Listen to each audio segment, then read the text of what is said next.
Everybody. Now we are officially recording in progress. Awesome.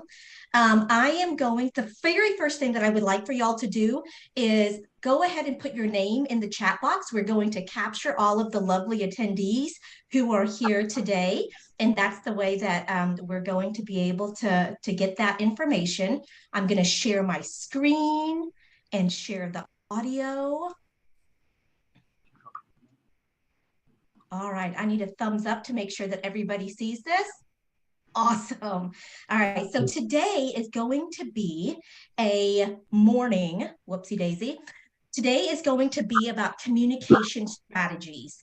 Communication strategies to empower your day-to-day as caretakers and as parents.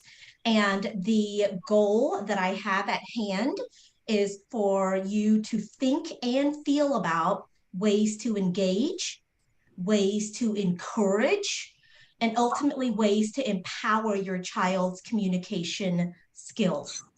My name is Fong Lynn Palafox, and I am receiving compensation for the time that I am sharing with you all today.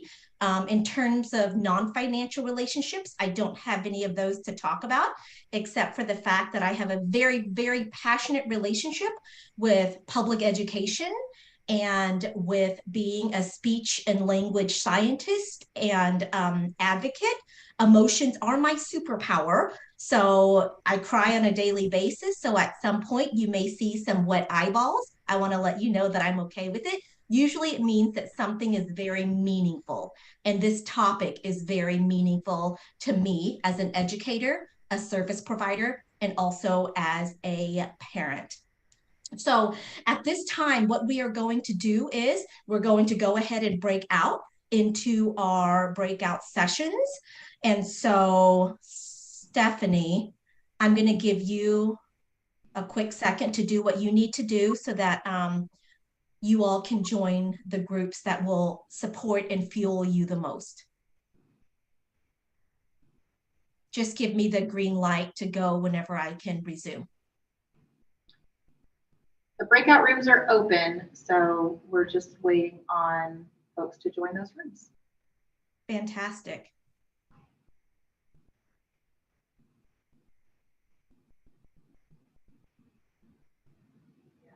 As families are joining the rooms, I just want to say that this is a pretty special, meaningful event for us to be able to offer this to our families and for you to have language access to the content. So I'm very grateful for Coppell ISD's efforts in making this happen.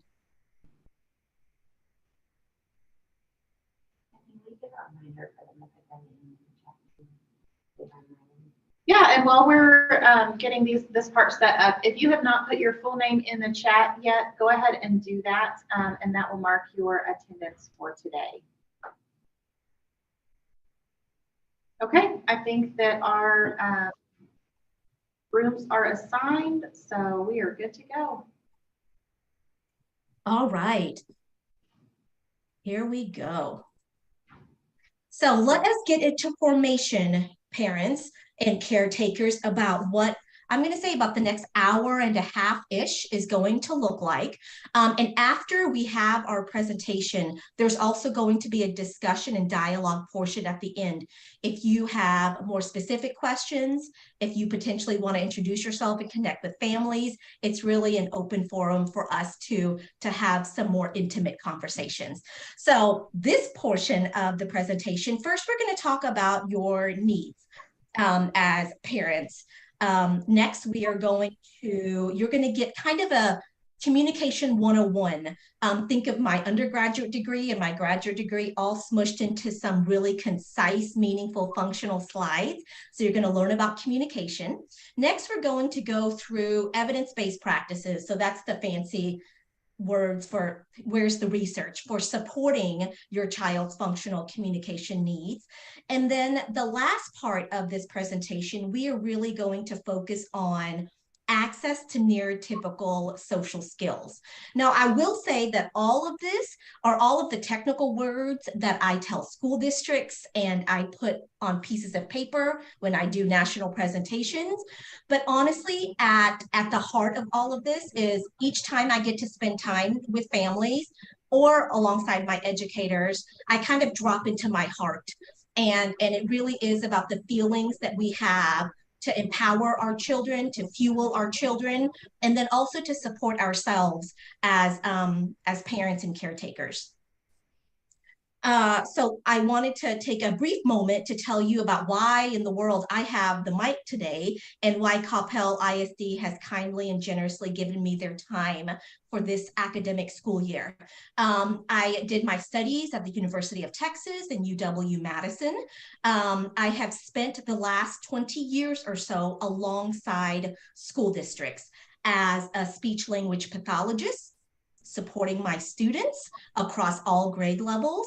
And then over the years, I got more responsibility, supported a large district and all of their speech language pathologists, then supported about 60 plus school districts in the middle of Central Texas in the same endeavors. And while I was doing that at Region 13, I was one of the members of the autism team.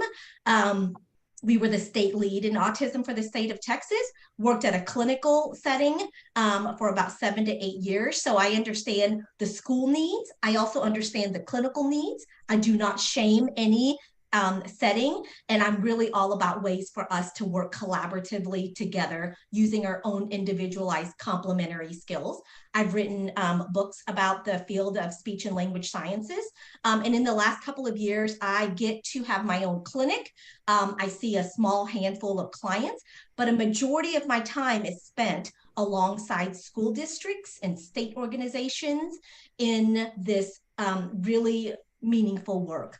But I also want to acknowledge too that before all of this happened, right, I was a Vietnamese refugee. My father navigated a boat across a big ocean, and I was born the day they landed in Hong Kong. I grew up as a bilingual, bicultural individual. And so, you know, when I talk about some of these aspects as well of communication, it is through my own lived experience. Now, I feel, so I'm a mother of three. My children are 13, 11, and 7.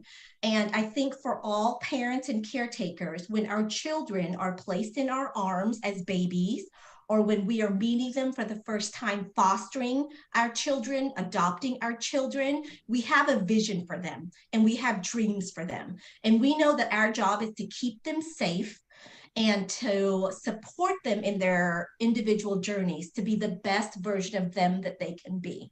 What I have learned early on in my profession is that whether it be you getting quiet whisperings of, I think there's something going on, I think she may need some more support with her communication, or you know what, I think they're behind their peers when it comes to communication, or I don't think he's talking yet, and I think he should be, or whether it be an educator, someone in Coppell ISD potentially, who comes to you and says, you know, we have some concerns with their language and their communication.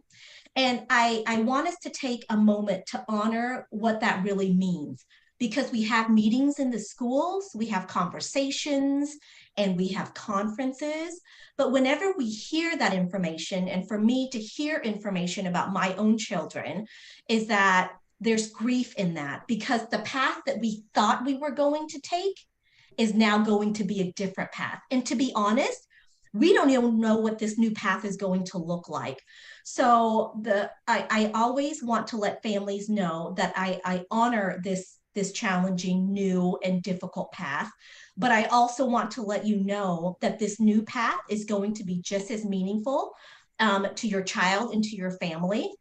And I just wanted to honor that part of it. We're going to begin with some stories of families that I've had the privilege of moving alongside on their children's communication journeys.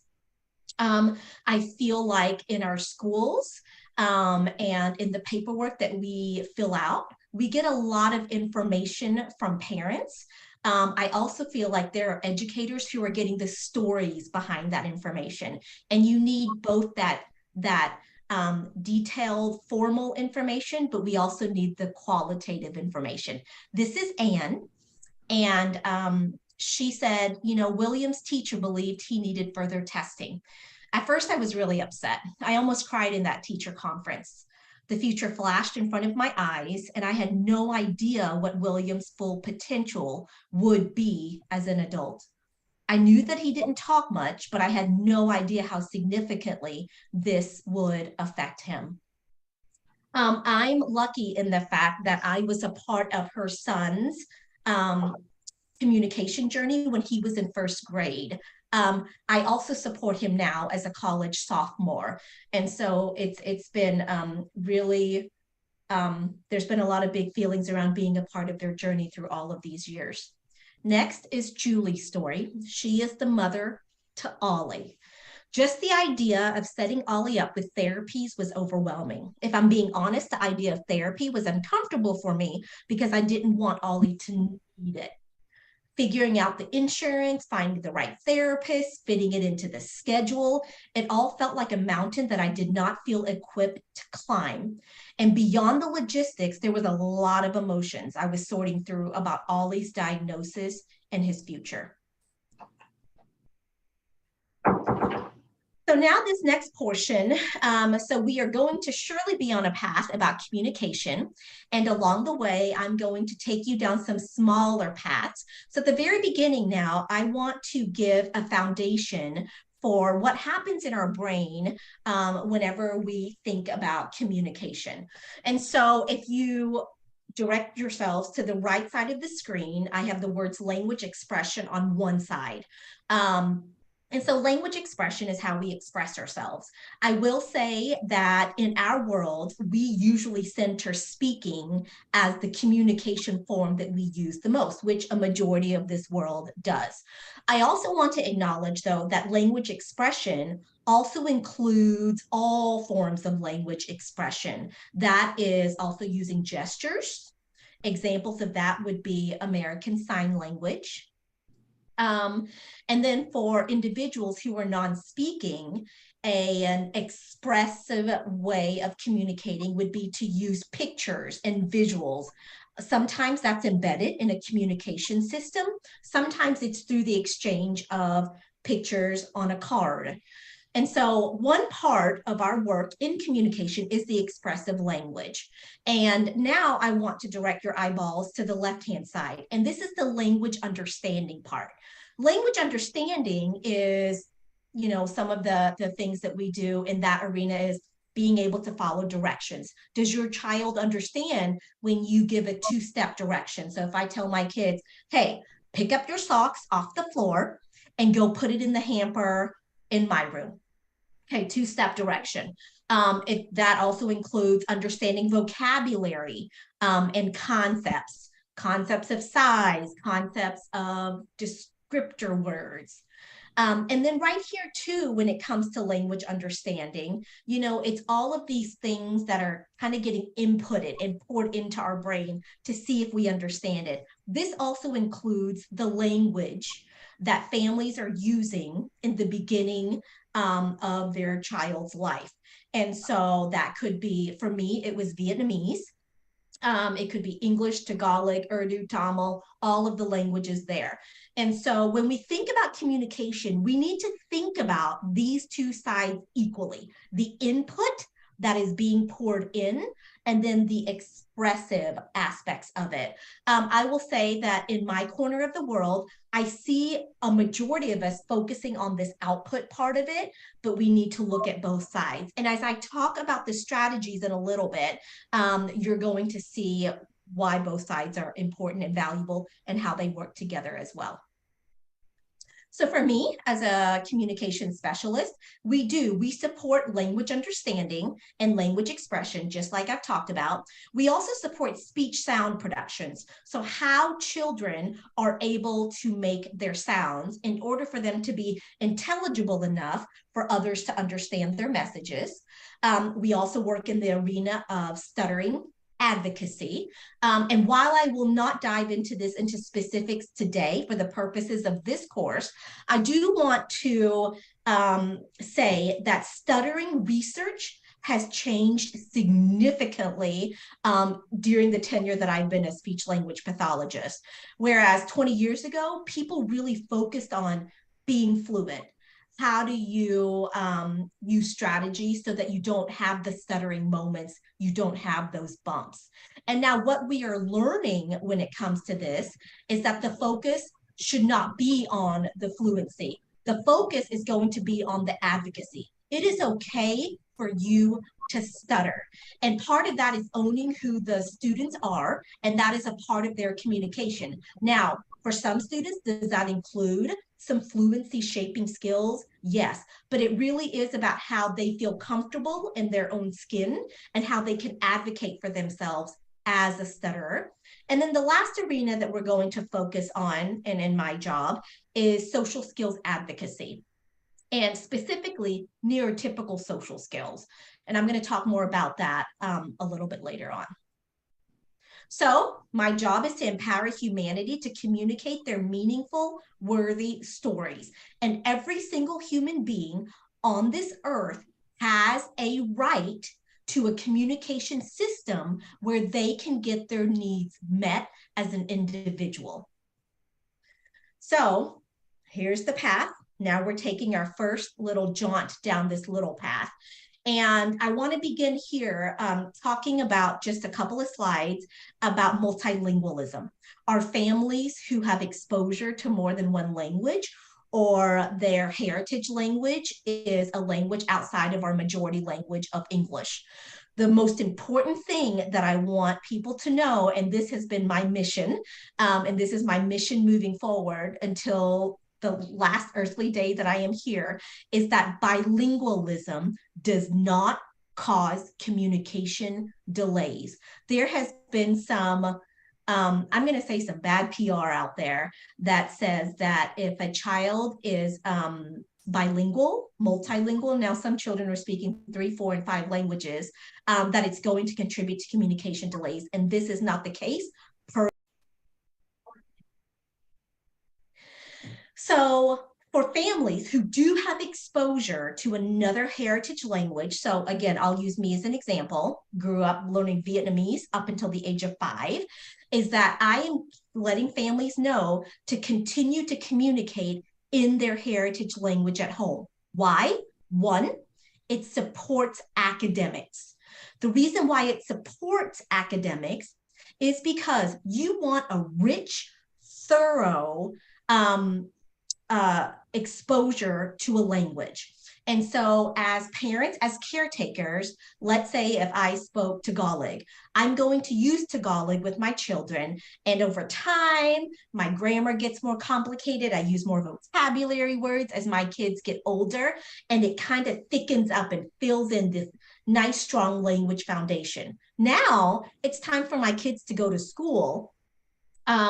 And so most schools, right, or all schools, the instruction is in English. So as they're learning that second language, because they have this nice foundation of a language, it's going to support acquisition of that second language. Now, if we were to tell families to stop speaking their first language, what kind of happens? I think about it as like Swiss cheese. There's going to be holes and gaps in that foundational language skills. And so by continuing to speak your home language, you support the teachers at school. The second aspect is that by continuing to communicate in your heritage language, you are fueling their communication progress. Okay, and so the same kind of thinking is that when you fill in that robust language, your family's language, and then English is added to it, you're going to be supporting their language skills in both languages.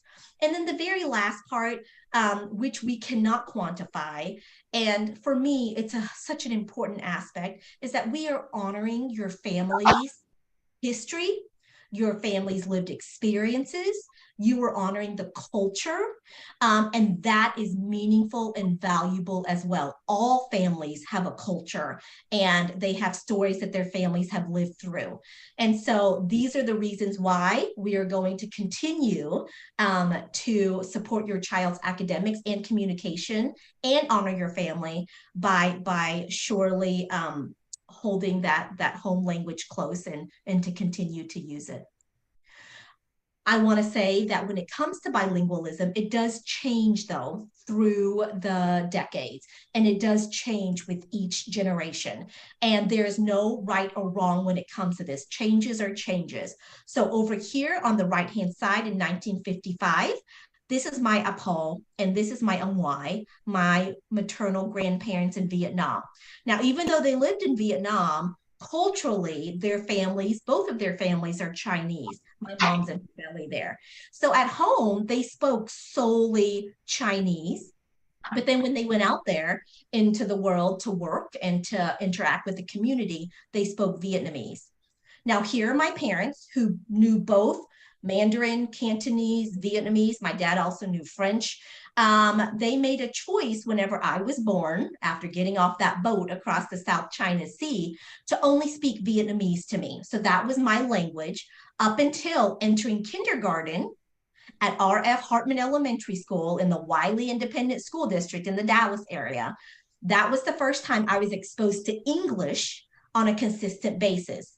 And now for me, as a mom, I primarily speak English because I'm married to a partner who does speak English.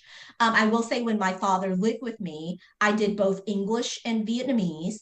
And all three of my children are currently or have been in a dual language program through the Austin Independent School District, Summit Elementary School, where they have an education where half their day is in English and half the day is in Vietnamese.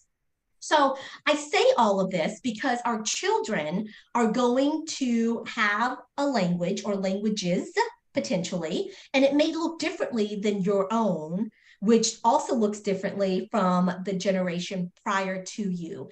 And I think oftentimes we use language like, oh, Phong, your Vietnamese isn't as good as X, Y, or Z. Or, oh, Phong, you don't know how to read or write Vietnamese, which I don't because I didn't go to school in Vietnam. But whenever we make those judgments, right, it's judgment, and that all languages are worthy and the human beings who are attached to them.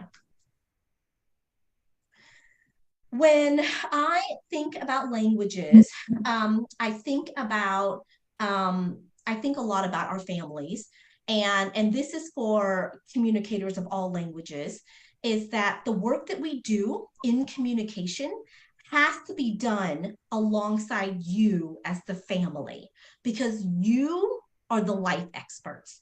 You are the key decision makers, and you have the life span perspective.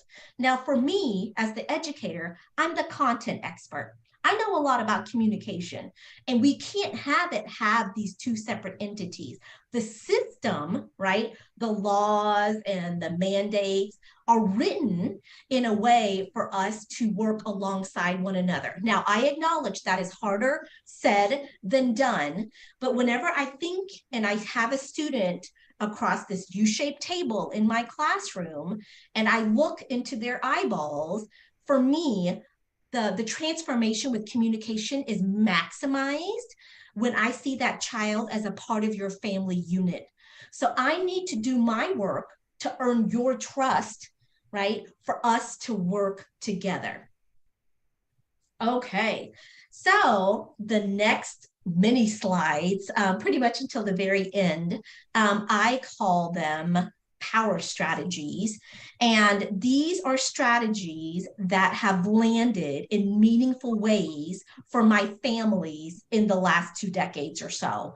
And so the first strategy is When we think about communication, I am going to be very transparent and say that the assessments that we use to test your child and the forms that we use, it is from a deficit model. It's saying, what are the things that your child is not able to do? And so whenever we do that, right, we have deficits right here, and then you fill out all the forms, or you tell us your needs and the concerns. I want to take that idea and I want to turn it upside down.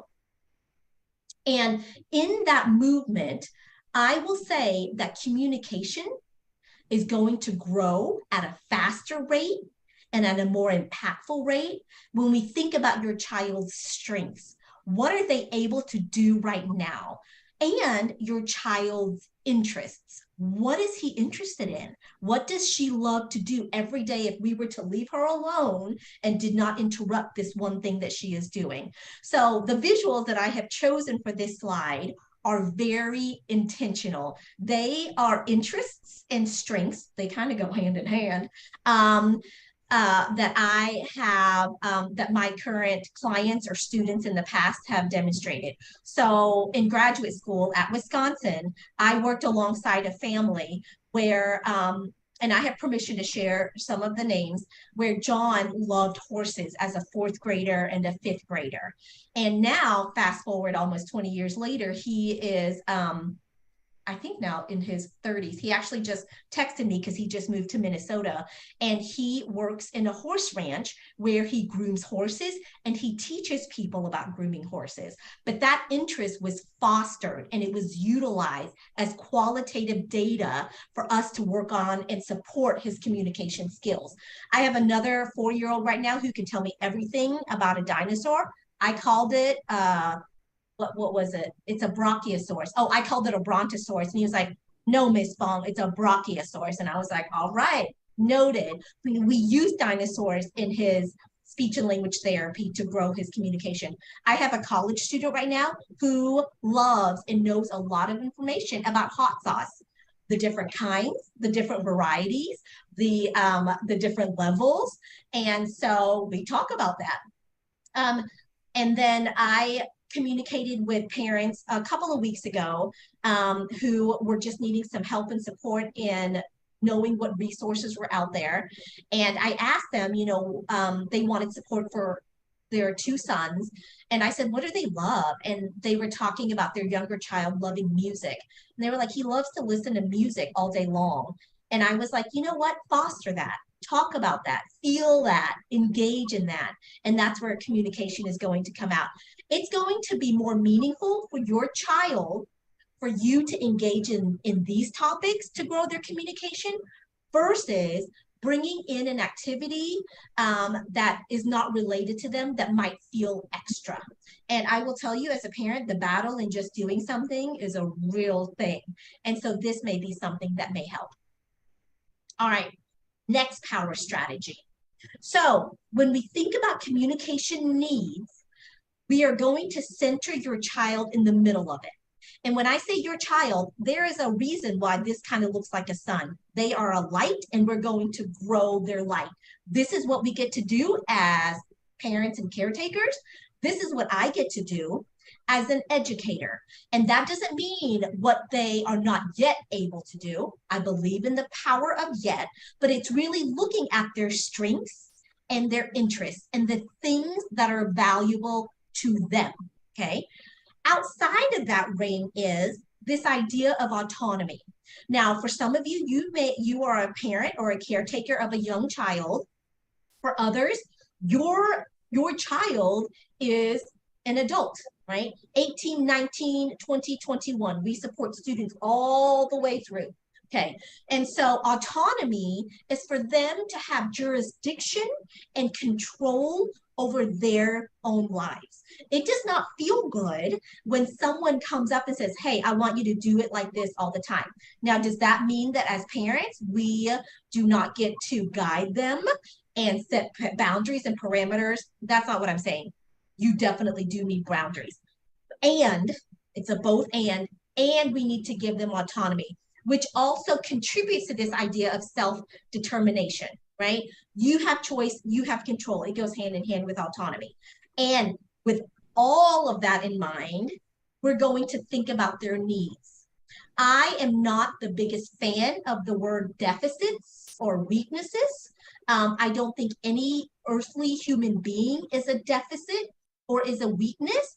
You are a whole thing, and I'm going to recognize all of that. But we all have needs, and needs are things that we get to work alongside them together, right? So they can have all of their skills in their toolkit to function in the world. Speaking of function, another power strategy is when we are thinking about how to grow their communication skills. If we were to purposely engage intentionally in vocabulary and modeling, which I'm going to get to, I'm kind of layering this whole thing on, is that if we think about it embedded within our daily functional routines, you're going to get bigger gains with their communication progress. Now, as a mom, every morning I wake up, I have to clean myself and bathe and get ready. And then I start getting the rest of the house up, right? And so my husband and I, we're getting kids up, they're getting dressed at their own level of independence or not, getting lunches packed, helping them to help themselves to pack their own lunches, all the things. You get to school. I have 3 kids at 3 different schools.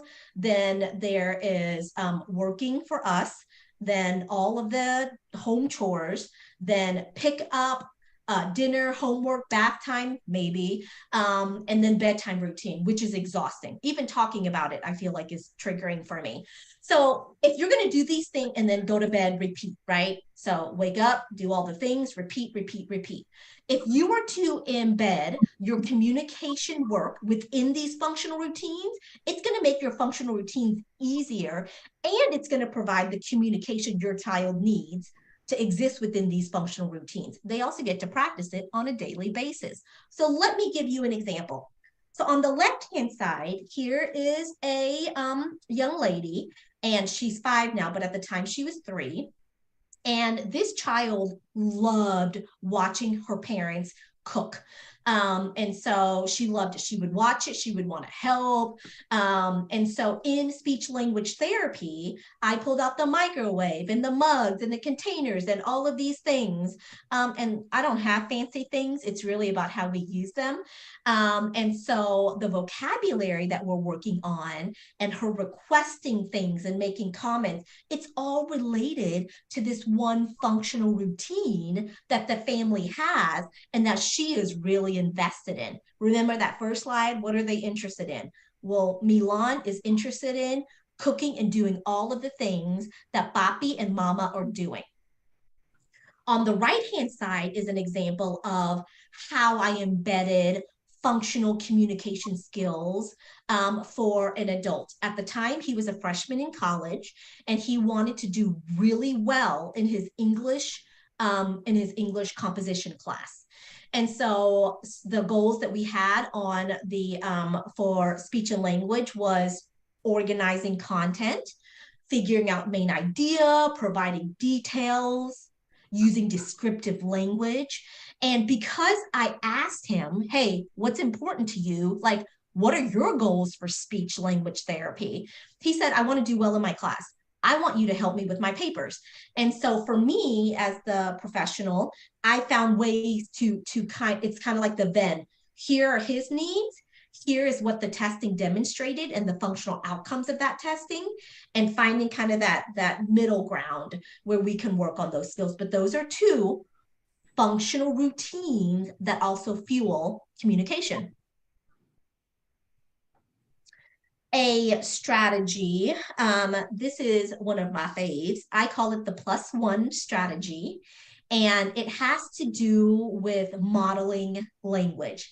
Now, whenever we think about our children's communication, one easy way for you to grow their communication is for you to model it, to just say what they are working towards. Now, the thing about the +1 is that you have to do a little bit of your own work.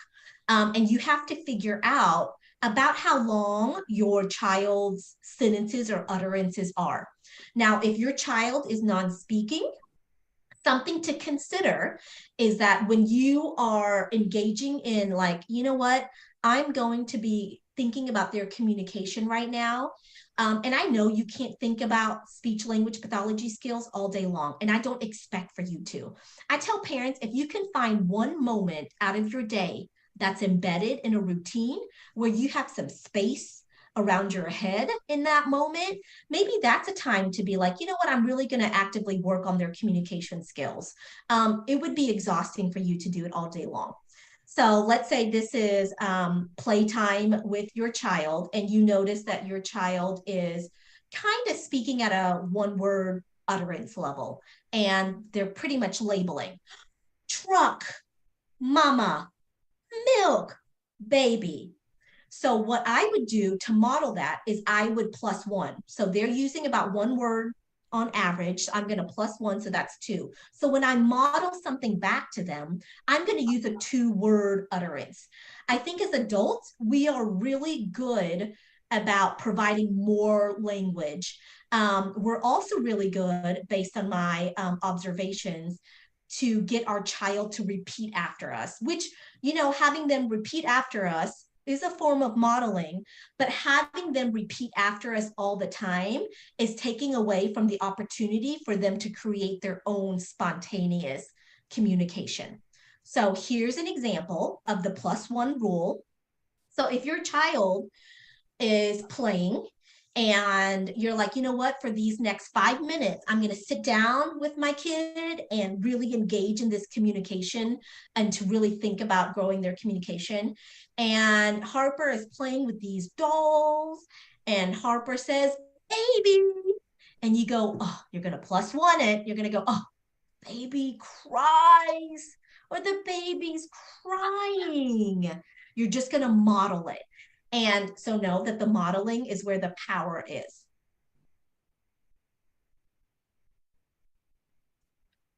Wait time is a power strategy that allows for us to understand how much processing, blah, blah, blah. I just added a couple of syllables there.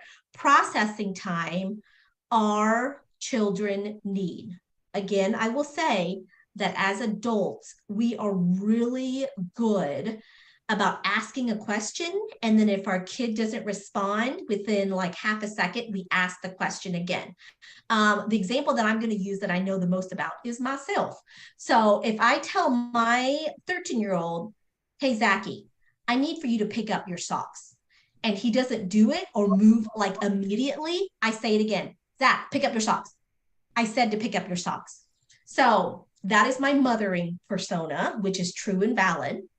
But every time I'm telling him to do something, it's kind of like his brain is kind of restarting. And honestly, in this case, I know that I'm annoying him. How do I know this? Well, because he's saying, stop it, mother. You've already told me this.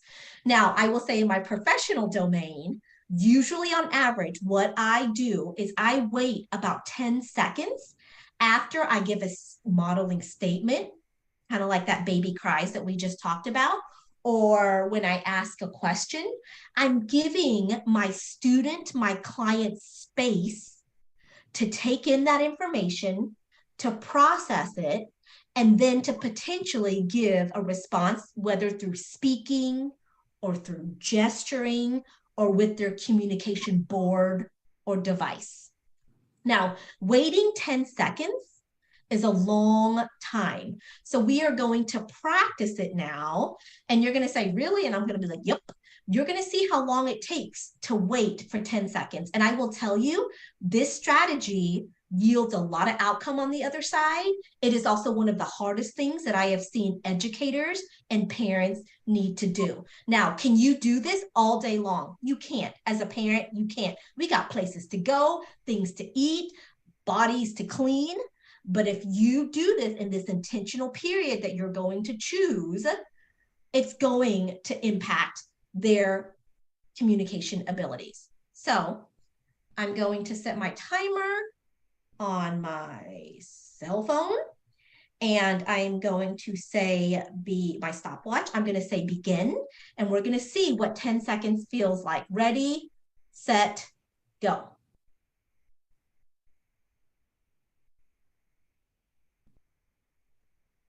We're at 6 seconds, 8, 9, 10. All right. So that's how long, when I ask a question, I wait for before maybe modeling again or giving a choice for my students. I want to give an example here.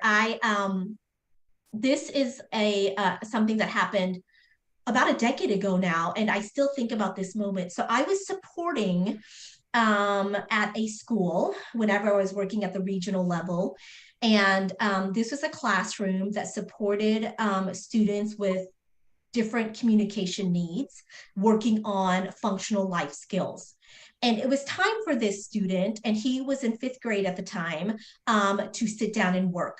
And so I have all of my visuals on this chain in order to give my like, here's what I'd like for you to do. So I said, it's time to work. And I gave him the visual of work. And I know that this student knows when Miss Fong shows this visual and pairs it with my verbalization of it, it's time to work with the visual. He knows it's time to work. Well, he gets up, and instead of walking toward his desk, he started walking towards an area of the classroom that is built for him to cool down and to have quiet moments. So he goes over there and then he lays down. Now, the classroom teacher was like, she was about to jump in, and I knew that she was. And I'm like, let's just wait and see. I already gave him the directive with a visual, and I paired it with my own verbal saying of it. Let's just see what happens. And so, right, based on what I said, I waited the 10 seconds and he didn't move. And I said, just out of curiosity, curiosity is a lovely, beautiful thing. Let's just see what happens. So we just sit there and we wait, and a minute passes. And at this point, I was like, I'm trying to think, what am I going to do next? Am I going to approach him, use the visual again? What are we doing? And then it gets to the 2-minute mark. He slowly gets up. He walks slowly toward his desk. He sits down. He had baskets of these work activities that the classroom was doing, and they're numbered 1 through 3. He pulled out the number 1 basket, he put it on his desk, and he started his work. Now, this tells me potentially that this student's I'm having a hard time with that word, and that is okay. His processing time was around 2 minutes for this one directive. Now, is it that it really took this long? I'm not sure. Or was he just kind of wanting to have a little breather before he moves over to do the work? But it gave us information. It gave us data. And I think about him a lot because I think about, how much time do our kids need in order to respond to what we are telling them to do all the time? So recasting is a strategy that speech language pathologists use often. And it's when our children say something or sign something or, use their communication device to express something, and there is an error in it. So it may be a grammatical error, or maybe a vocabulary error. And so what I do is I restate what they said, but I insert the corrected version whenever I model it back. So this is also another form of modeling. The other thing too to acknowledge about this is that we don't tell our kids, hey, what you said is wrong. And honestly, nobody likes being told. And me as a 44-year-old professional, I do not like being told when I'm wrong. I'm working on these skills, but it's just a natural way for us to say, hey, here's another way of doing it. Okay, so here's an example. So I'm reading a book, and I love to do literacy-based interventions. I think books and stories fuel the world. I will not get into that today. But here I am reading a story about a hippopotamus who hiccups I think it's called hippopotamus, to Ollie. And Ollie says, oh, the hippo runned over here.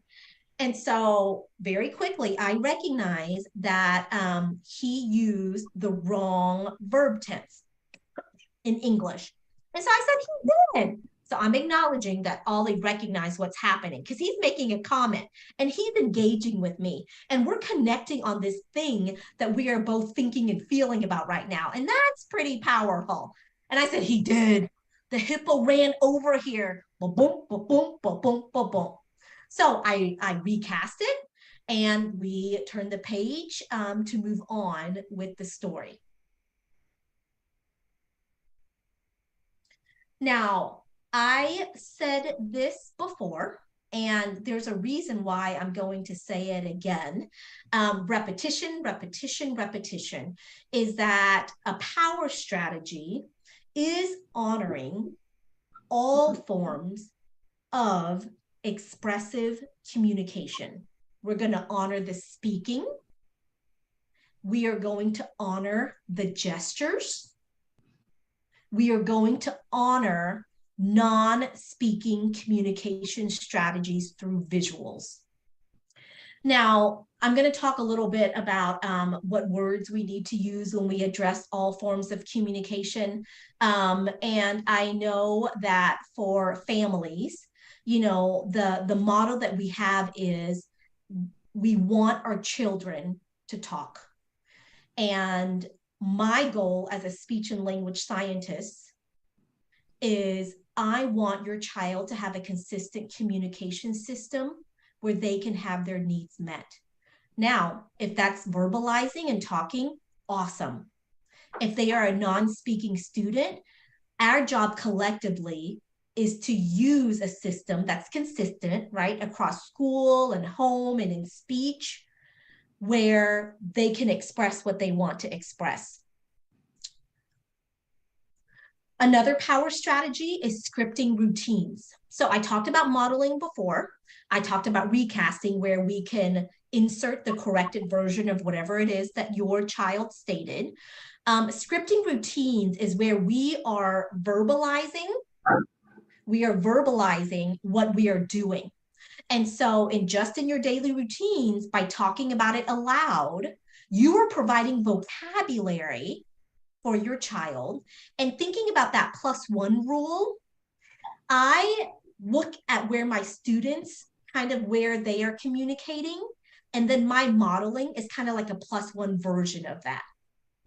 So let's say if daddy is doing bath time, and you could say, oh, first daddy turns on the cold water. It's so cold. Now I need hot water. Hot, be careful. Then let's add some bubbles. 3 squirts or maybe 2. Now, where is your boat and your toy whale? So as we're doing these routines, if I am cooking every single day, I always model, oh, mommy has to find the pot. Should we do the big pot or the small saucepan, right? I'm using these words and I'm describing, and my kids are kind of hanging on to me. But I'm modeling these words, and that's a part of communication support. So scripting routines. So the next level, this power strategy, is where we have a routine and we're modeling it and we're using our language intentionally. And so you do it once and then you do it again. Maybe this is during playtime. And once you do something a second time, it becomes a routine. And usually it's during a time or during an activity that your child is really interested in something. So they like these repeated adventures. And I will tell you, kids like repetition. To be honest, adults like repetition too, because we like to know what the expectation is. So you set up a routine, you're using modeling and scripting it, and then you're going to stop and you're going to sabotage. Maybe the third time you do something differently. And then your kid might be like, wait a second, what just happened here? So there's a need for your child to communicate in some way. We are providing a need. As a parent, I am really good at meeting my children's needs. So much sometimes that I'm anticipating all of their needs. And so I'm not giving them this opportunity for them to express themselves for their communication, but I just have to know what's happening, right? Once you name it, then you can do differently. So let me give you an example of routine and sabotage. So here is Thuya, and Thuya loves to swing. She loves that sensory input and the feeling of the wind. And if allowed, she would swing all day long. And I have had many of students who need sensory input. And I use those sensory needs within speech language therapy to then propel their communication.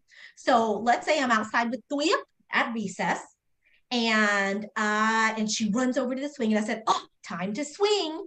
And I go, "Oh, Miss Fong is going to push." And I take the swing and I pull it back and back and back. Okay, this is Thuya's interests. And I say, "Oh, ready, set, go." And I give her a big push. Okay. And then after a couple of pushes, I go 3, 2, 1, stop. Okay. So this is me scripting a routine. So now I'm going to do it again, right? Because Thuya is like, I can swing all day. So I'm going to do it again. I'm going to pull, pull, pull the swing back. I'm going to say ready. I do a lot of expected pausing. Speech language pathologists do a lot of pausing. That's also wait time. And then I go ready, set, go. I big push. And I'll say push, right? I'm giving her the vocabulary. Oh, big push. Maybe another one, big push. And then I go 3, 2, 1, stop. So now she kind of knows what's happening here. Like Miss Fong's doing this routine. We're having a lot of fun. I hear these words. But now I want to see what happens if I sabotage this routine. What is she going to do? I'm giving her an opportunity to communicate somehow. So I might say, ready, set, and just hold that swing. Now, Thuya may go, go, go, go. I've modeled the word go for her. It's something that she wants. It's highly desirable. It's an interest for her. So now she has just communicated this word. And I'm like, yes, I will say I've had some magical, transformative moments coming out to recess and doing speech therapy out there. Okay. And then, or I might say ready, set, go, but not release it. And guess what Thuya does? I've had students, they're like, wait a second, hold up, something just happened. And they turn their heads. And then we have this moment of joint attention. Like, hey, you were supposed to let go of this swing right now. But that is also communicative engagement. Okay, so that is how we build up a routine and we sabotage it. I can do this playing with blocks, right? 1 block, 2 block, 3 blocks, 4 blocks. Now let's crash it. I can do this for my older students if we were looking up videos that they're really interested in on their iPad. For my client who loves hot sauce, it could be, laying out crackers, him bringing in the different types of hot sauce. And y'all, I've tried a lot of different hot sauces and had the milk ready and there to go. It could be dropping, 1, 2, 3 drops this cracker, 1, 2, 3 drops. So I'm setting up this routine, but maybe for the 3rd cracker, I don't even pull out the bottle. So those are different ways to incorporate this routine and sabotage. So play, and I can promise you that educators at Coppell ISD and educators across the board, especially our educators in our preschool age and younger elementary age talk about the power of play. Play is not something that is superfluous. It is not extra. It is something that is needed and meaningful for our children's brains to grow. So as our children are playing, and play can exist at all ages. I do feel like as a society, we squelch it at a certain point, but I can say that for me as an adult, right, my version of play is going out there and gardening. That is my play, and it's important to me. Is that whenever we see our child playing or engaging in something that is joyful through play, we can join in that activity and meet them where they're at. When we engage with them, we're going to imitate them. We're not asking them to imitate us. We are meeting them where they are. So for example, let's say here is Bao, and he loves playing with dinosaurs, knows the species and the genus and all the things. I don't even know if I'm saying the right words. And if they're herbivores or carnivores or omnivores. And so he's playing. So his parent is going to recognize this and say, you know what? For the next 5 minutes, I'm going to engage in this play. So you're going to join in the play. And when you're joining in the play, this is a lovely opportunity for you to maybe introduce new vocabulary. Let's say you were communicating with Bao's teacher and they're learning about size concepts. And so you're going to be like, ooh, here's the big dinosaur, the Brachiosaurus, boom, boom, boom. Oh, here's the small pterodactyl. It's flying in. He's big and he's so small. But you're incorporating it, you're modeling it, you're bringing it forth in a way where his brain and heart is open, right, to this communication. You can create a routine and then sabotage or pause it. Maybe pull out a container filled with some water, not too much, because then we got to clean up the spill, or make them help us clean up the spill. And it's like, oh, the dinosaur's so thirsty. If I was doing it in Vietnamese, I'd be like, oh, dinosaur, khát nước quá, so thirsty. Let's walk. Walking, walking, walking, walking. Oh, the dinosaur drinks. Oh, whose turn is it now?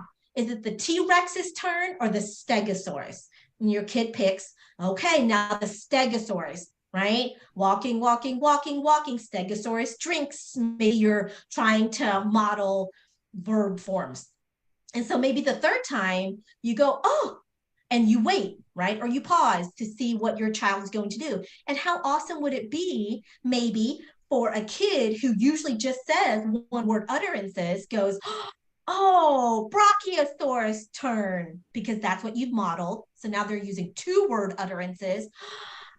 Walking, walking, walking, walking, walking. Oh, drink water. So see, you've modeled it and now they're going to be using it and they're having a lot of fun. I mentioned this before, but instead of having them copy us, we copy them. And then you are narrating the whole way through. And the word that we used before for that was scripting. Oh, now the dinosaur's tired. It's time to go to bed. And for me too, whenever I do this play and I incorporate like the vocabulary, usually the animals or the thing is doing something that is a part of our daily routine. Like Miss Fong has a communication agenda for sure. And so it's using words that are a part of their day. Know that you can also do this with your children who are in middle school and high school. Remember, the play looks differently. And I'm going to recognize and honor that what I see whenever I go into the classroom or whenever I see clients who are older, that usually there's some type of electronic device. And so for me, I'm going to use that to get in and to communicate with them for their version of play. This also creates trust, y'all. And it lets our kids know, like, hey, what I think is important to me is also something that you recognize that's important, right? That's where we build that trust. Trust is a big thing for me. All right. When we are communicating with our children, I want you to think about what kind of questions you are asking them. And some common questions that I use and that I hear are, how was your day? What do you want to eat? And in these questions, it allows for like a one-word response. And so we call those questions closed questions. They're going to respond how you ask the question. So the opposite of a closed question then, on the other side of the continuum, is using questions that are open-ended, where they have to use more words, sentences perhaps, more dialogue to answer your question. I love the statement of tell me about. So whether it be my 13-year-old, my 11-year-old, my 9-year-old, I've supported adults all the way up until 83. But I usually begin by saying, hey, tell me about, but I'm specific too. I'm like, tell me about lunch today story. That's the name of my youngest kid. Tell me about lunch today story. Instead of saying, what did you eat? Because if I said, what did you eat?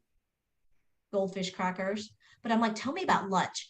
Well, you should have seen Johnny. He poured his milk on his bread and was making this mix. It was disgusting when the monitor wasn't walking around. Or if I ask Zach, like, oh, tell me about sectionals this morning. Like, what did Mr. Corpus do whenever so-and-so did this? And so then he's like, oh, mother, I do not like my band director, blah, blah, blah, blah. But he's telling me, right? As opposed to saying like, how was sectionals this morning? Fine.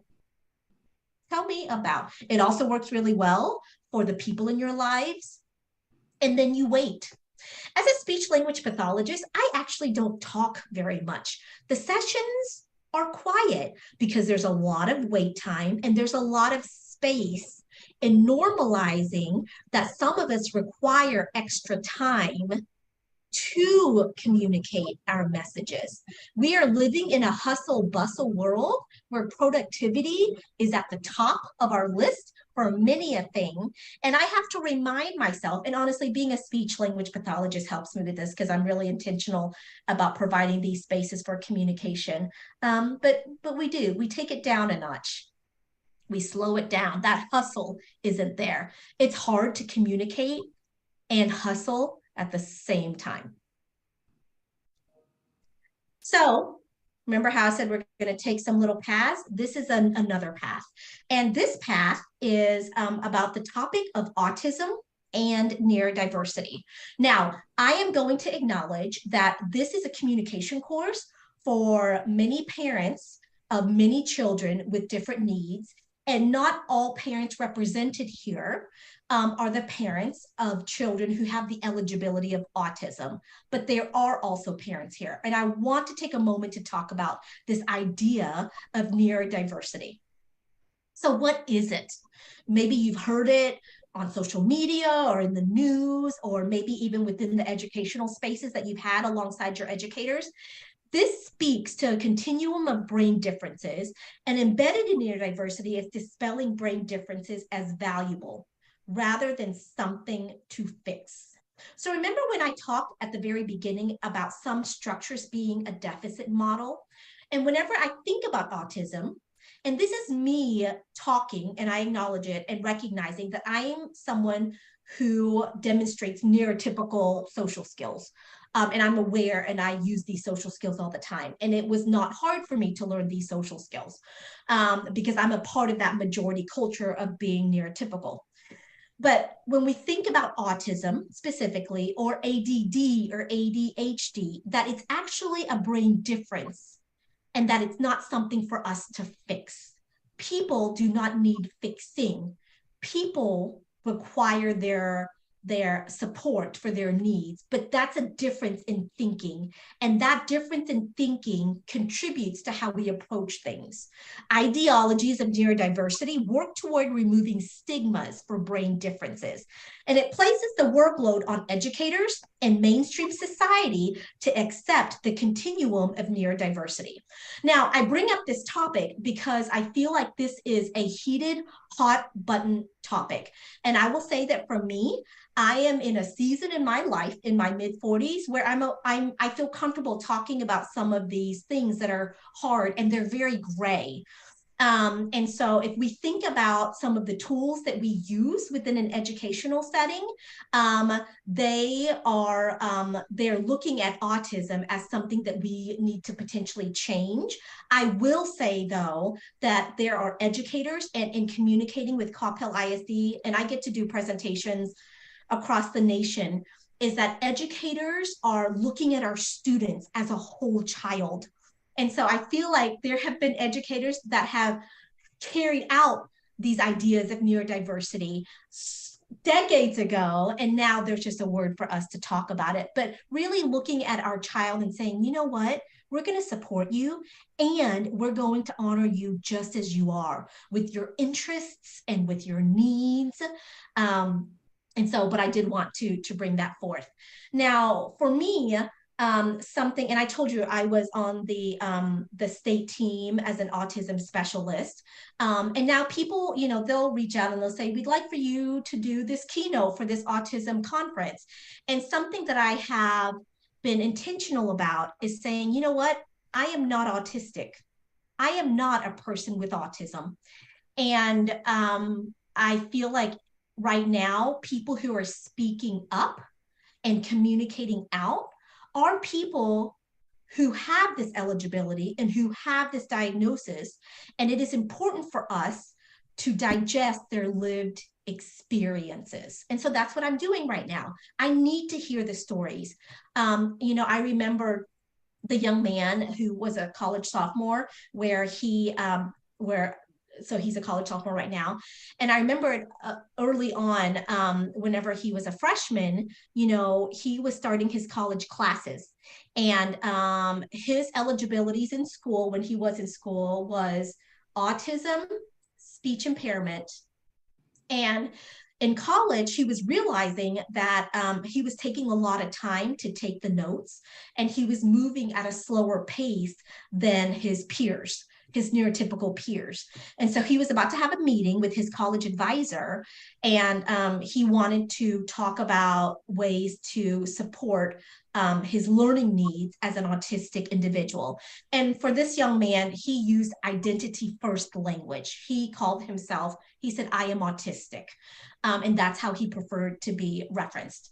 And so in our session, we talked about strategies for advocacy, self-advocacy.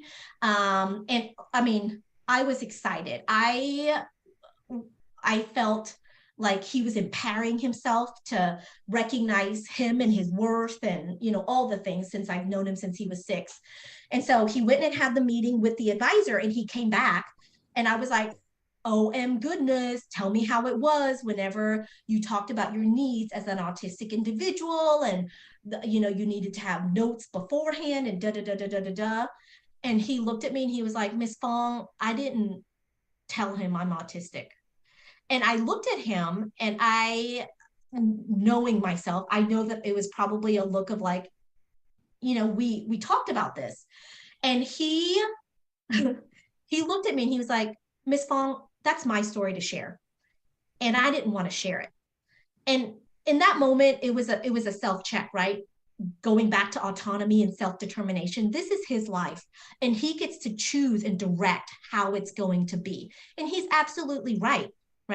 Like, I was thinking of this like, hey, this is going to help you, da da da da da da da.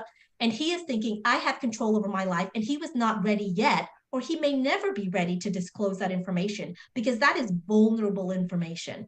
And for you to dispel vulnerable information, you need to feel safe in doing so. And he didn't feel safe yet, and I'm going to honor that. But that was him having the trust to tell me, right, hey, you need to back it off, because this is what I did, because I didn't want to do it. So this is Rosie King, and she had a TED Talk, and I'm going to play this TED Talk. It's a few minutes, and she prefers identity first language also, and as an autistic individual, and also the big sister to two brothers with the same diagnosis. She shares a really meaningful perspective. So I'm going to stop share. I say out loud whenever I'm going to do something because it helps to walk me through. I have the video loaded up already. I am going to share the sound. I'm going to click on that. Here we go. I've got to move your lovely boxes out of the way. All right. And I'm going to shrink these boxes now. All right. I'm going to play the video.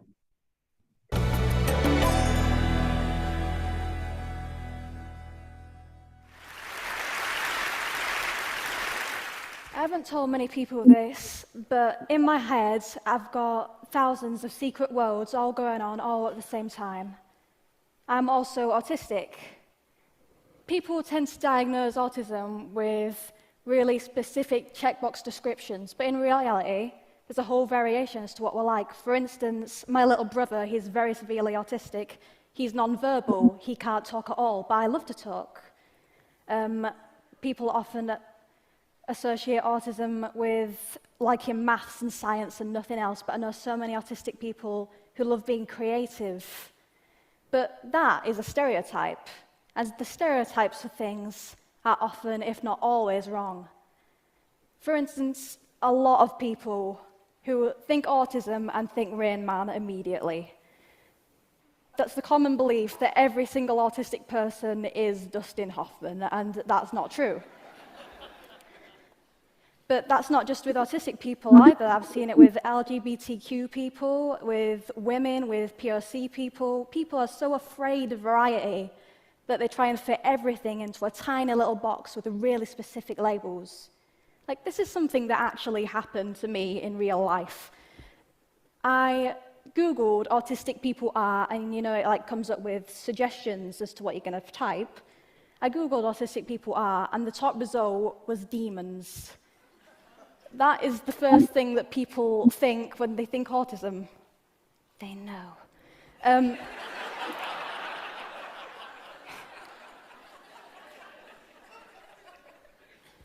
One of the things I can do because I'm autistic, it's an ability rather than a disability, is I've got a very, very vivid imagination. Like, let me explain it to you a bit. It's like I'm walking into worlds most of the time. There's the real world, the world that we all share, and there's the world in my mind. And the world in my mind is often so much more real than the real world. Like, it's very easy for me to let my mind loose because I don't try and fit myself into a tiny little box. That's one of the best things about being autistic. You don't have the urge to do that. You find what you want to do, you find a way to do it, and you get on with it. If I was trying to fit myself into a box, I wouldn't be here. I wouldn't have achieved half the things that I have now. There are problems, though. There are problems with being autistic. And there are problems with having too much imagination. Like, school can be a problem in general, but having also to explain to a teacher on a daily basis that their lesson is inexplicably dull, and you are secretly taking refuge in a world inside your head in which you are not in that lesson, that adds to your list of problems. Also, when my imagination takes hold, my body takes on a life of its own. When something very exciting happens in my inner world, I've just got to run, I've got to rock backwards and forwards, or sometimes scream. Like this gives me so much energy, and I've got to have an outlet for all that energy.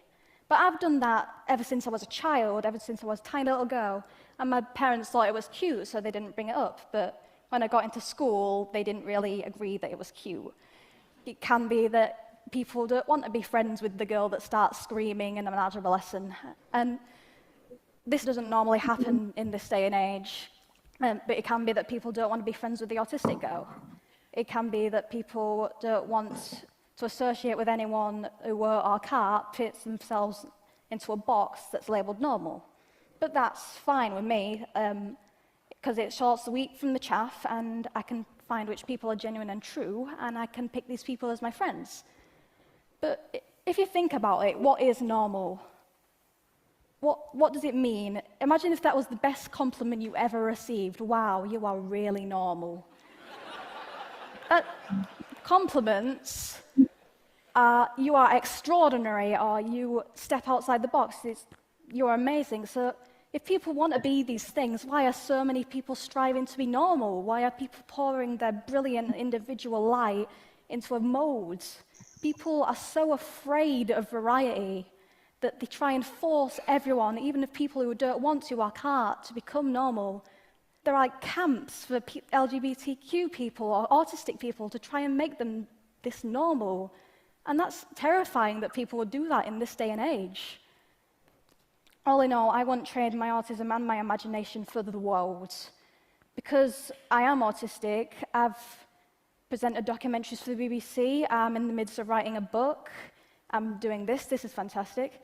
And one of the best things that I've achieved, that I consider to have achieved, is I've found ways of communicating with my little brother and sister, as I've said, are non-verbal, they can't speak. And people would often write off someone who's non-verbal, but that's silly because my little brother and sister are the best siblings that you could ever hope for. They're just the best, and I love them so much, and I care about them more than anything else. I'm going to leave you with one question. If we can't get inside the person's mind, no matter if they're autistic or not, instead of punishing anything that strives from normal, why not celebrate uniqueness and cheer every time someone unleashes their imagination? Thank you.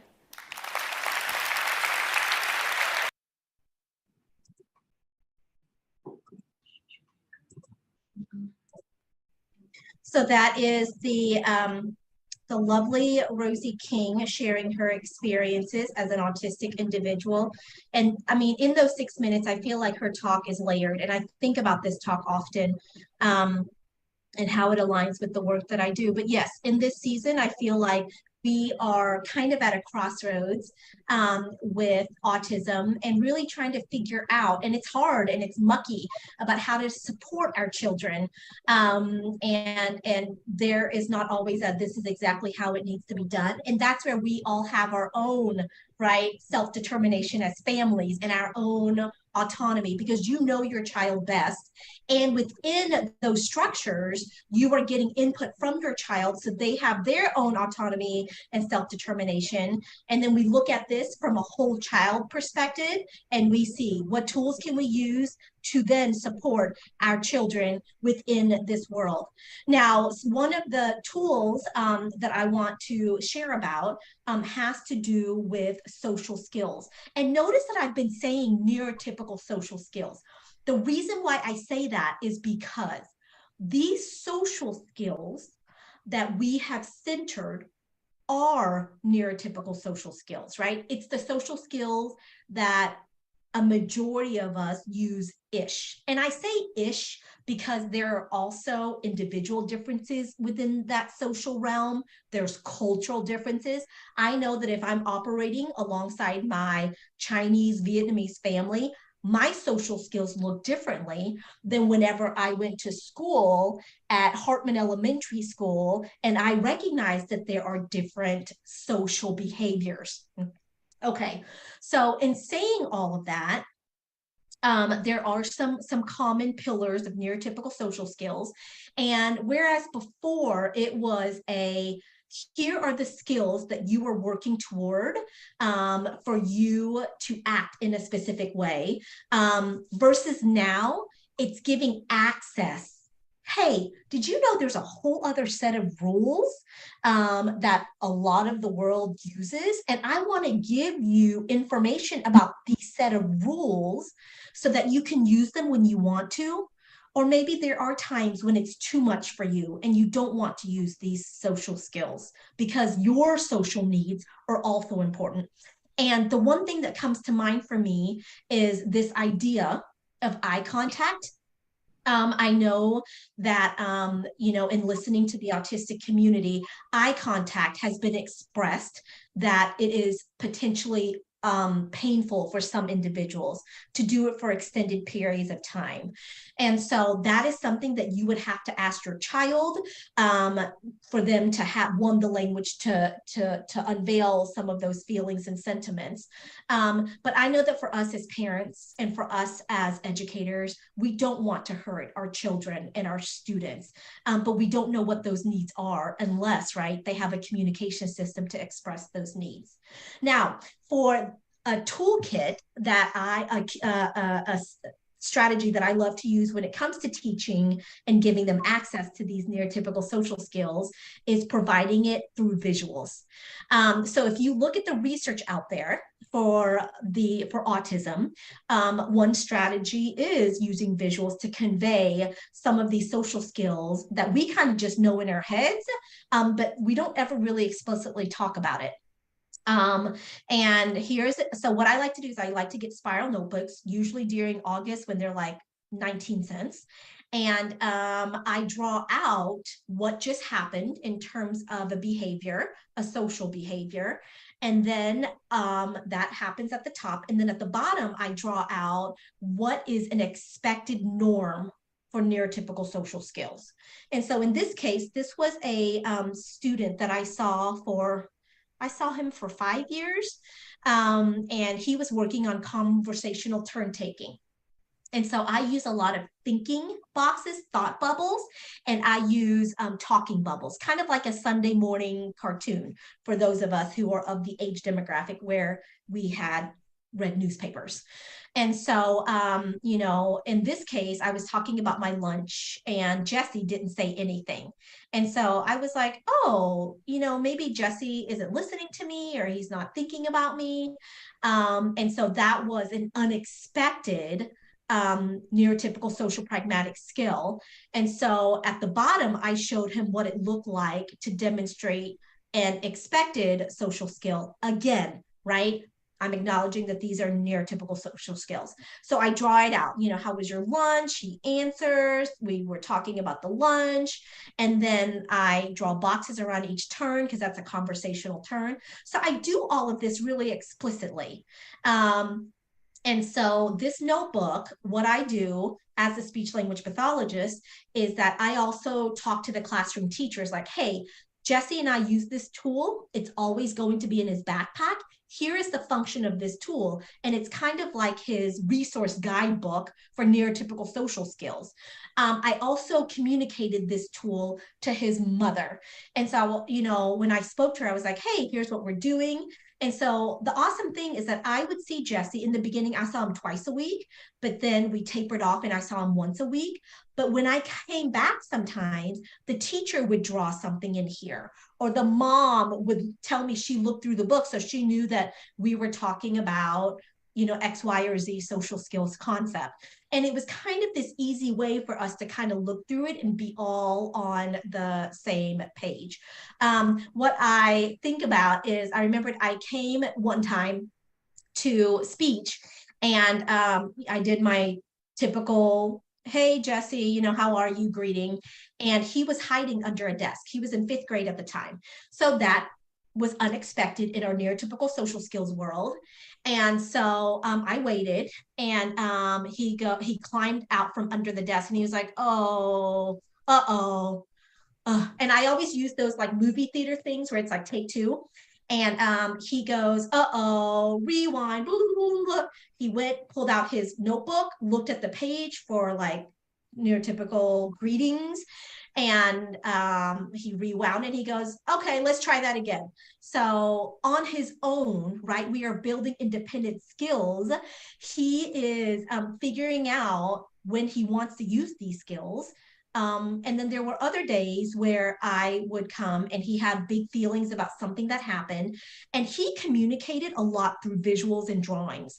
He was he communicated through his own visuals, which was amazing. Anyways, and so on another day, he drew out that he was really upset and he was really frustrated with something that happened at school, and that he didn't greet me. And so that was him expressing like, hey, you know what, here's how I'm feeling today and here are the outcomes of it. So this is a lovely tool that I like to use. Again, I'm going to reiterate, right, is that you working alongside Coppell ISD and the VIP educators within your circles. And I know that that relationship takes time and it takes trust and it takes repetition, is that we center your child in the middle through their strengths and their interests through this whole child approach. And then you figure out what strategies you are going to use to then support your child's needs, right? And there's no perfect way of doing this because we're human beings and it's a dynamic process, this process of communication. And so there's going to be changes and there's going to be growth and there's going to be recalibration along the way. But I do love in the time that I've spent with the district that they are surely invested in having these conversations and these moments and these collaborations. And then I will also say it goes back to asking your child and finding a way for them to express what their needs are, and then we're gonna honor those needs. All right, so this is the last path that we are going to take, and it is about strategies to support our non-speaking children. I'm going to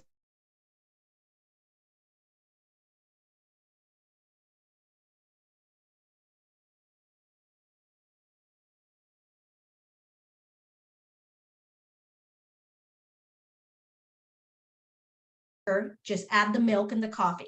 Thanks. It is to seek information, to get more information because you don't know. Hey, where is the best place, Jayanti, to get coffee in Coppell? And then the last one is to socialize and to engage. So I could be like, Gaylop, you want to go get a coffee with me? So those are the 4 functions. So when we think about the words that we're going to address in speech language therapy, they need to be words that promote these 4 functions. And those words are called core vocabulary words. What are they? They are about 80 to 90% of the words that we all use across the world. If you were to boil down the words that we usually use, it's about around 200-ish words that we just kind of recycle over and over again. They are high frequency, they are reusable, they're generic words. The thing about core vocabulary words is that they promote generative language. They allow you to address all those 4 functions while using this small group of words. I want, I don't want, I need more information, and I want to socialize. So this is just a common generic 40-word core vocabulary board. And this is where you need the supports of your speech language pathologist because they know your child and you know your child to build up what tool you're going to use. But just even in this, right, I could say for like requesting, I want that. To deny, I not want go. To seek information, where you. Okay, now I acknowledge that this is not grammatical, but you can also work towards that when it comes to using core vocabulary words. And then to socialize, you want go out. Okay, but see, just in these 40 words, you can do that. Now, I have used core boards with as few as 9 words. That's called the Go Talk 9. And I can still, do these 4 functions with just these 9 words. Now, on the other end of the continuum, opposite of core vocabulary words, are vocabulary words that we call fringe words. These are words that are very specific to a certain situation or an activity or a person. So when I was covering a maternity leave in a school district in a middle school, and on Fridays, all the middle schools in this district would all meet to go do bowling. And so the students had their different communication systems and they were all individualized to the student. And for bowling though, for some students, they had a page with just fringe bowling words, or for some students who used just a core board that was a paper version of it that was laminated in thick laminate. I had a strip of words that were bowling words, and I just, you could flip it to add to the core vocabulary board so they could use their core words alongside their bowling words. And so you need both, but core words first. They are very important. What I sometimes see is that so we use visuals, but if I walk in and a student just has a visual board with just nouns, you can only request, and you can actually only request those nouns that we see in the visual. And so we need to think about these core words so they can create these generative dynamic statements that they want to say.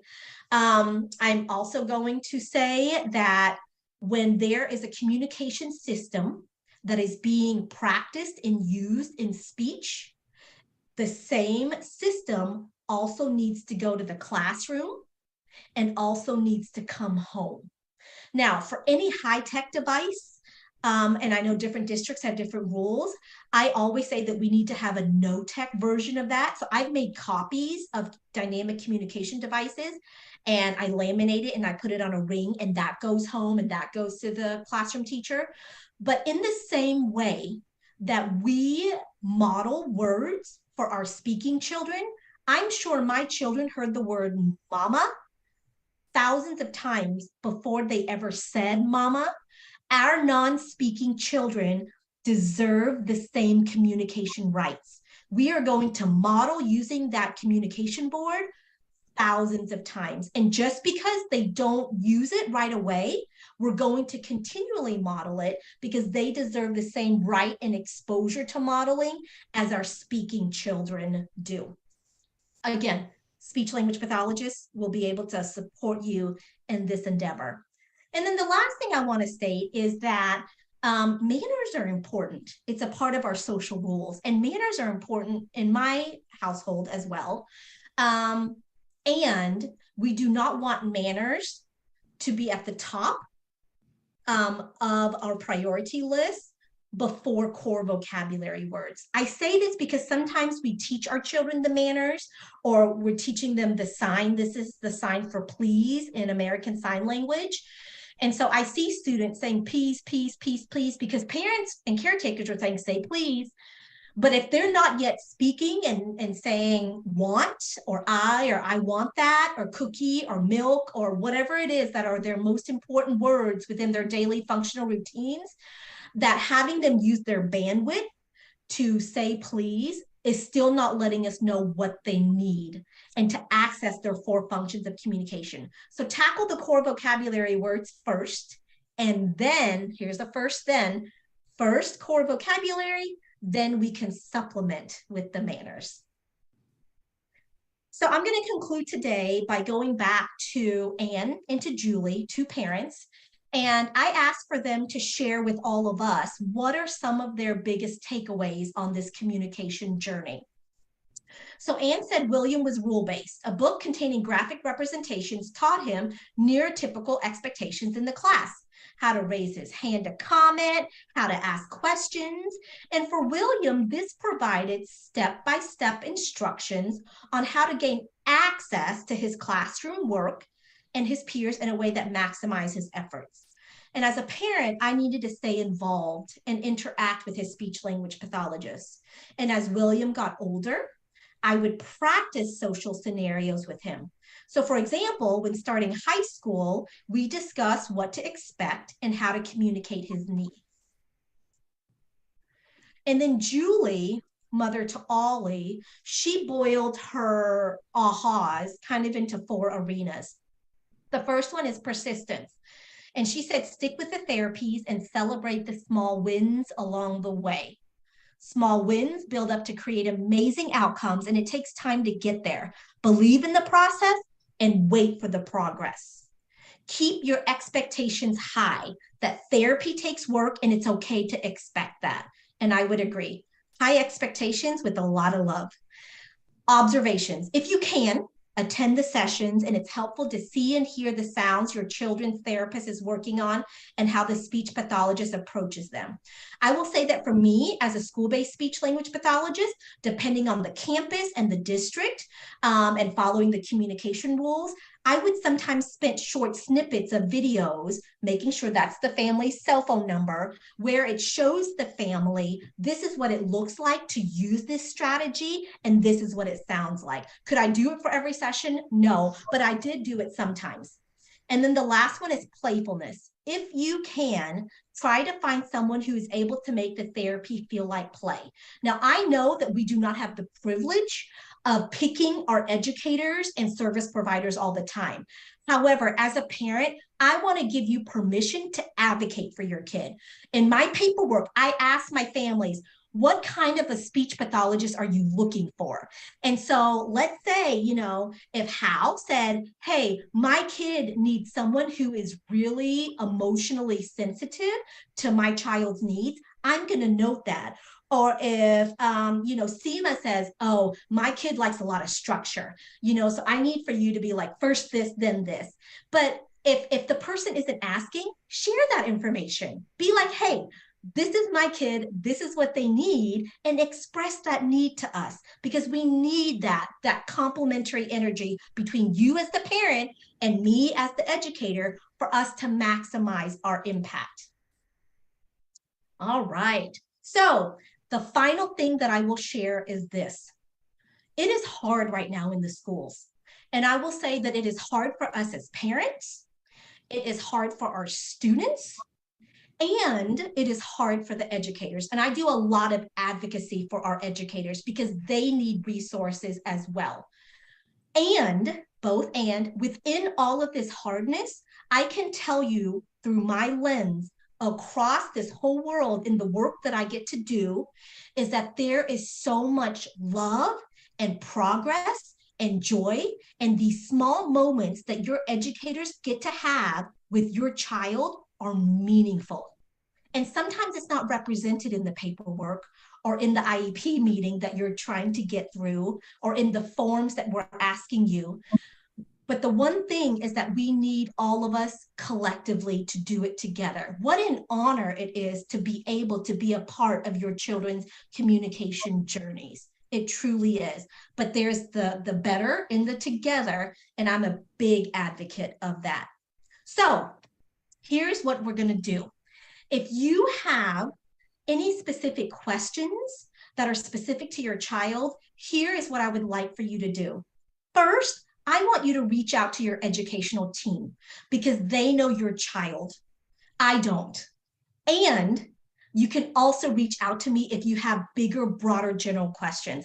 I say this because sometimes I don't have access to all of the things that you have, but I want you to reach out to your VIPs within your child's team to talk about this and to bring this up or to think about it. I gave you all a lot of information. You cannot do all of the strategies. Pick one or two that you can embed within your days and then talk to your team about it and see, you know. But here's my email address. And it is always an honor to communicate with families. How lucky am I to be able to get to do this the last 20 years plus the decades ahead? And so the last portion of today is what we're going to do is we are going to stop the recording and we are going to have